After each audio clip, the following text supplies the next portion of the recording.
Thank you for joining us here in Hollywood, where we are slowly inching into the holiday week. No one at work is working right now. Everyone is secretly shopping online, which makes sense. Why not spend the money in the same place you make the money? It's very logical. In Washington tonight, President Biden took part in the annual lighting of the White House Christmas tree.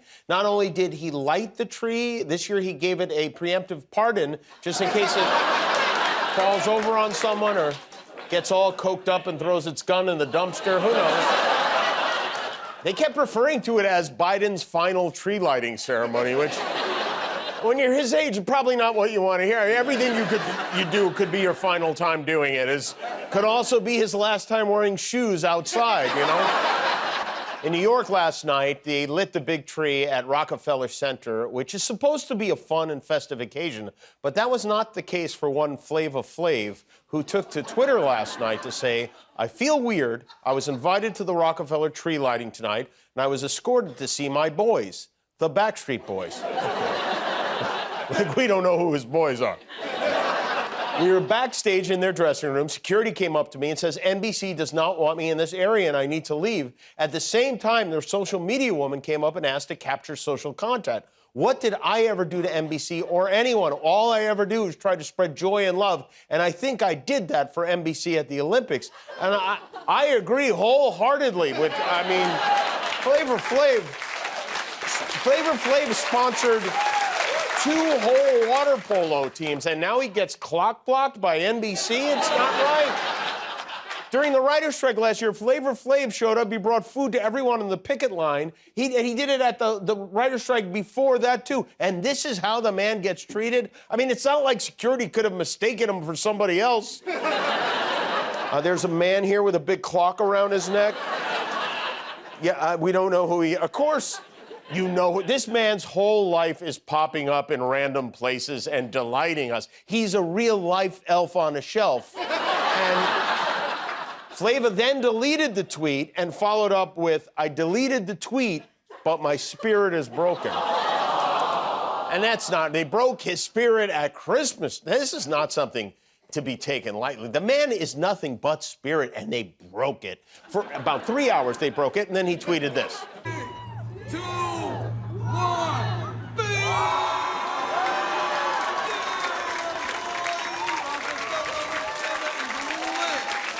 Flavor in the building. Right on Rockefeller Center, baby. Yeah, boy.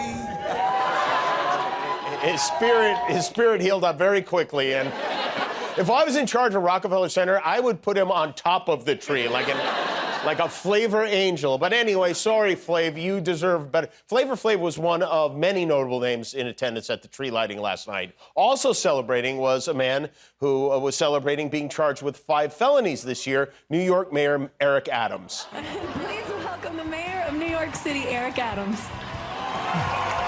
And hold on, you know it's Mayor Adams because he's wearing a hat that says Mayor Adams. And that hat is one of the least embarrassing things about him. You know, in September, the mayor was indicted for wire fraud, for bribery, for solicitation of contributions from foreign nationals, but that hasn't slowed him down at all. He's out there wearing homemade hats and bragging about his Bitcoin. We should not be afraid of Bitcoin. Remember y'all laughed at me when I first got my Bitcoin? Who's laughing now? Go look at my Bitcoin now. You all mock me. You're taking your first 3 paychecks in Bitcoin? What's wrong with you? Now you wish you would have done it. You know? That guy, it's the mayor of New York. What goes on with mayors of New York? They're either dullards or nuts. There's no in between. This man is very possibly going to prison next year. He's like, "Don't you wish you were me?" And then we have another character, Pete Hegseth, who is Trump's nominee for Secretary of Defense, who's now defending himself against allegations of sexual misconduct and drunken behavior in the workplace. He has been making the rounds on Capitol Hill, trying to get support from senators. Today, he wore his shiniest American flag pin, his snazziest flag pocket square, and his sharpest red, white, and blue socks to shake hands and to answer some uncomfortable questions. What did President-elect Trump tell you, Mr. Hegseth? He's behind us all the way. Spoke to him this morning. Yeah. Something tells me that might be the last time you speak to the president. Something tells me we might be able to get Pete Hegseth cameo videos for Christmas this year.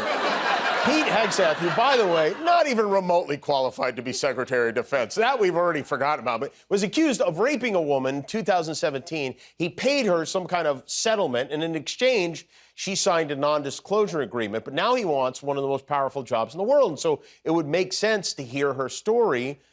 Even for him, it would make sense, but because of the non-disclosure agreement, she can't tell it unless he allows it without having to write him a check. So Jake Tapper from CNN asked Senator Rick Scott of Florida, who's one of the guys supporting Hegseth, if he believes this woman's story should be shared with the Senate and the world.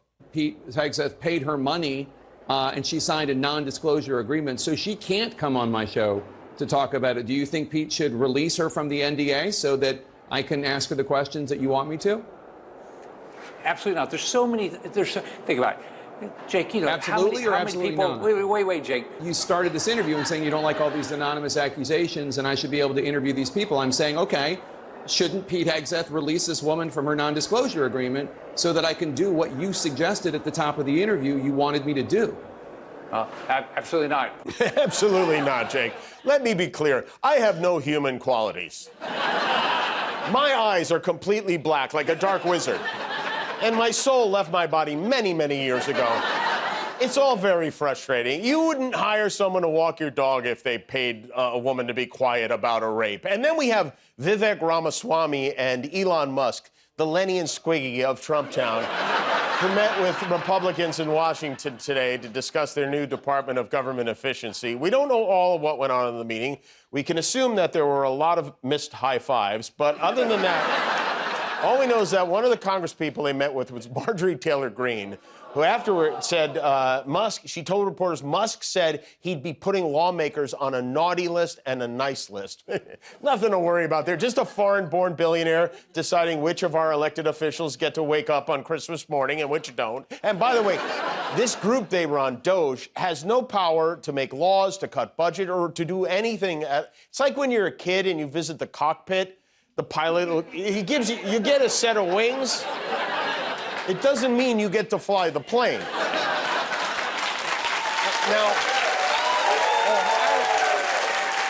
how many of you have seen the new Wicked movie? The Wicked. Okay. Well, it's a big hit. It's all around the world. People are seeing it, including in the UK, where the British Board of Film Classification has issued a warning to viewers because one of the characters, Elphaba, faces discrimination due to her green skin.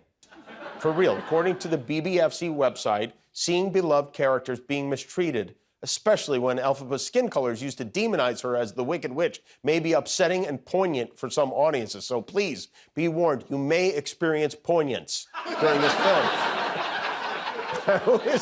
Who is this warning for? Lizards? I mean, the Hulk? This is the Wicked Witch. She tried to kill the little girl and her little dog, too. I would suggest that if you want to watch something with a progressive green skin message, maybe check out The Muppet Show. Kermit's been in an interspecies relationship for 50 years now, and it's going strong. College basketball season is underway, and the Loyola Chicago men's basketball team has a very special superfan, Sister Jean Dolores. Sister Jean is 105 years old. She goes to every game. She greets the players when they come in and out of the locker room. And with that said, this is what happened after they beat Eastern Michigan last night. If you're a skilled team, you're going to find someone open, and this team's got scorers, able to put the ball in the basket, and we saw it today. Sister Jean pleased as well. Coming right in at the buzzer, the saddest clip of the year. In their defense, Sister Jean's about 5 feet below their eye level, but still, I mean, it is a very sad thing to see, and excuse me, what are you doing? Who, us? Yeah, you with the jingle bells. What are you doing? I'm sorry. We're just really into the Christmas spirit. Oh, no. Are you one of those annoying matching pajama families? Guilty! We love Christmas. Oh, Sugar Plum, please. Mr. Fallon is trying to talk to me right now. I think you're confused. I'm not Mr. Fallon. My name's Kimmel, yeah. Oh, well, that doesn't matter to us. Now, does it, honey? Not at all. It's fine. Okay, oh, thank you. I'm glad to hear that. Well, anyway. We're just soaking up the Christmas spirit because we do Christmas a little differently. For instance, we take antlers and we put them. Are you ready? On your car? On our car. Yeah. And I am the best elf on the shelf hider in the whole darn world. It's true. His elf hiding would blow your mind. I've got one inside me right now. Okay. All right, well, thank you. It's nice to meet you guys. I'm in the middle of the monologue. Can you please just at least show the TikTok of our holiday dance? I uploaded it to the control room earlier. No, we can't do that. We don't. No, wait, I said we can't. Okay. Yeah. All right, it's recording, everybody. Ready for us? In position, in position, in position. Good. Okay, I said we can't show that. I don't know why we're showing that. Absolutely perfect. No, Yes. when they asked if we could show that. Hit it. Showing it. Will you stop that? Yeah, okay, thank you. No, we don't. There's no choreographed TikTok dances on this show. Are you sure about that? Hit it!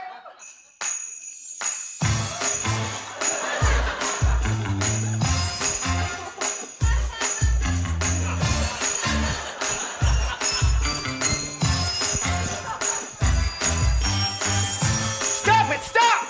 You missed your cue, Mason. Back to one. Back to one. Everybody back to one. No, go back to All right, one. come on, You don't need to go back to It's one. body roll on 4. Jesus Christ. Honey, do not use language like that. I don't even believe in Jesus. You damn well better believe in Jesus, you little bitch. Hey. Don't talk like that to your daughter. She's a kid. Don't you tell us how to raise our family. What's going on? Shut your disgusting mouth. Guillermo, can you do something about this, please? Okay, I'll be right back. Okay, guys. Okay. All right, back up. Mr. Corden's gonna kick us out of here if we can't get this right. All right? We've got to nail this, right? Okay, hit it!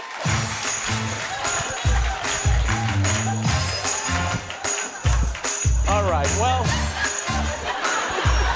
we had a good show for you tonight. Chris Martin and Dick Van Dyke are with us tonight. We have music from these Sacred Souls, and we'll be right back with Billy Eichner, so stick around.